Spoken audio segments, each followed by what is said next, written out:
Peter, how would you describe your play today? Solid. It felt good. It was another word I'd use is kind of easy. Golf's never easy. There's certainly a lot of every shot out there challenges you in some way, and there's a lot of shots with the winds and everything on this course that are challenging. But it felt pretty effortless today. I was never too far out of position. The one time I was, it was because I hit a shot that was too good. So yeah, it was solid. It was effortless. It was easy. It was nice. Course playing firm and fast today, it seemed like. Yeah, definitely. It's.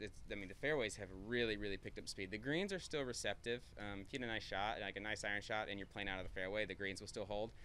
Which is why I think I was able to shoot a good score. You're going to see a lot of other good scores because the greens are holding, but the fairways, they're chasing.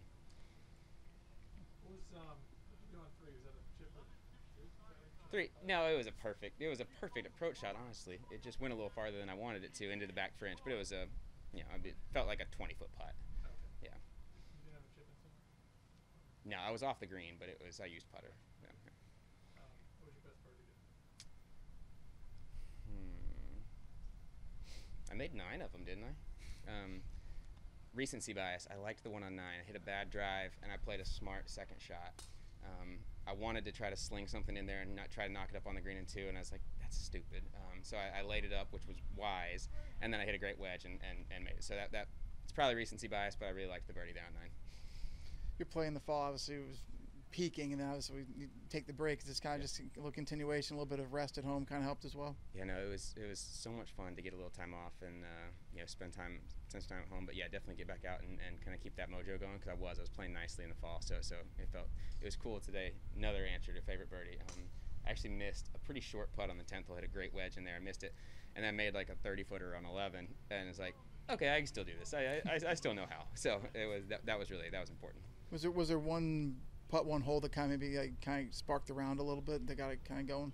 I bogeyed the 13th hole, which was my 4th, after 2 birdies to start, kind of, and then I was disappointed because I missed another putt that I expect to make on 13, but I stepped up on 14. Just didn't feel any sense to press or do anything, and just hit a really nice drive, really nice short iron, made 4-footer for birdie, and it's like, okay, yeah, that was like, to respond to the bogey with the birdie, it felt like, all right, I'm in good shape. I got this. Did it feel like you kind of picked up from where you were in the fall, or did it feel like a total reset? It definitely felt like a reset for sure, but I've very rarely in my career, I think it's my 7th year on tour, have I ever been in a position where 7 events into the season I have essentially a card locked up, and I have tons of things I want to accomplish, but that baseline kind of that need for security there is kind of met, and so even though it's a total reset, it's still, I come out with a lot of positive feelings from what happened in the fall. You mentioned goals. What would be first? I meant winning. Yes, definitely. Getting to Maui is something I was able to play Maui in 2016 after winning 2015 at the Sanderson Farms. Going back to Maui is something that my family and I talk about. That was just so much fun, and I don't think it's kind of like Augusta. I grew up 3 hours from Augusta. I've been invited to go to Augusta with a couple different. I'm like, no, I'm not going until I get to play in the Masters. Maui's the same way. Like, love Maui. Not gonna go take a vacation to Maui. I'm going to Maui to play the Tournament of Champions. That's it.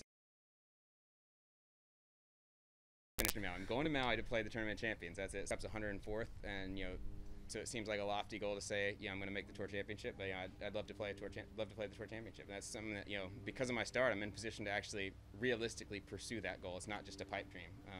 So that's really fun. Is that kind of what the fall is kind of done with the wraparound season now? Is you can get off to that hot start, and a lot of the guys who have won in the fall make it to the Tour Championship, and obviously maybe with no win, but with that hot start, you feel like, hey, that's a goal I can see in the future. 100%. Yeah, absolutely. Which is kind of crazy to think.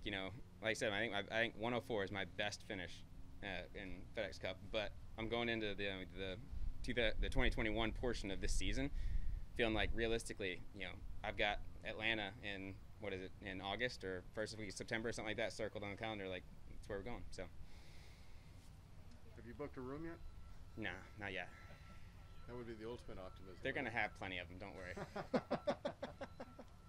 I'll get. Thank you. Thanks, Peter. Hey, Peter, would you mind one more question? Okay, what's up? Just something we were talking to a few guys about this week. as the game goes to distance, are there places where you can't win? Where I can't win? Yeah. I hit it far now, dog. How far? Like I'm a long hitter though. Like I'm longer than average, I think. Are you longer than Cam Champ? No, but Okay. he's pretty long. Like, no, there's not places I can't win. There's probably conditions in which I can't win. But like golf courses. I've never been to Augusta. Augusta probably ain't gonna suit me great. But I putt it really well, and I hear you have to do that there. You do. You have to do it everywhere. So so I feel like What conditions are you talking about, do you think? like I mean, when it's super wet and we're doing everything through the air. Yep.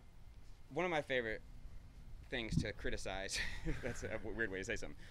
I absolutely hate it when I'm watching golf on TV, which is rare, and I hear one of the commentators say, "Oh, this course is all about angles." Like, golf on TV. That's rarely ever true. Have you watched golf on TV? Like, look at the way Jason Day hits it. Look at the way these guys, like, angles don't mean anything when you fly it to the hole. Yeah. Like, you just fly it to the hole, land next to the hole. Angles aren't important. So when people say, "Oh, this golf course is all about angles," I'm like, that's not true. Like, that doesn't matter.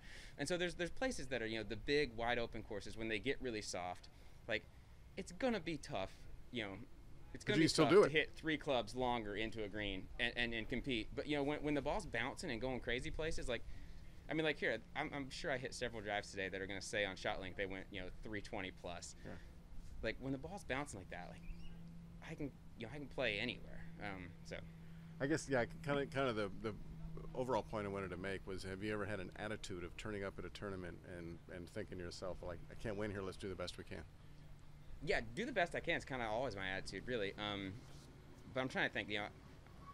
I've been really bad at golf for a lot of my PGA Tour career. Like, I've been on tour for 7 years, and there have been several times when I've had no chance to win just because I haven't been good enough.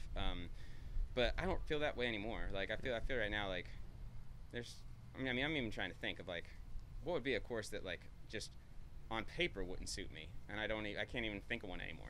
Like, I used to think like a place like the old Houston course. I used to think that didn't suit me. I led through 2 rounds there last year. Like, it's like, just play well. Like, just play well, and I can play anywhere.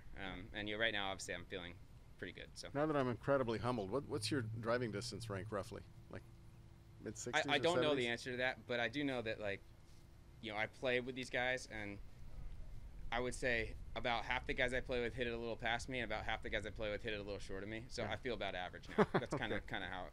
Thank you, sir. Daniel Kahneman would not like my statistical analysis there, but that's sort of how. Yeah, but I do. Thanks, Peter.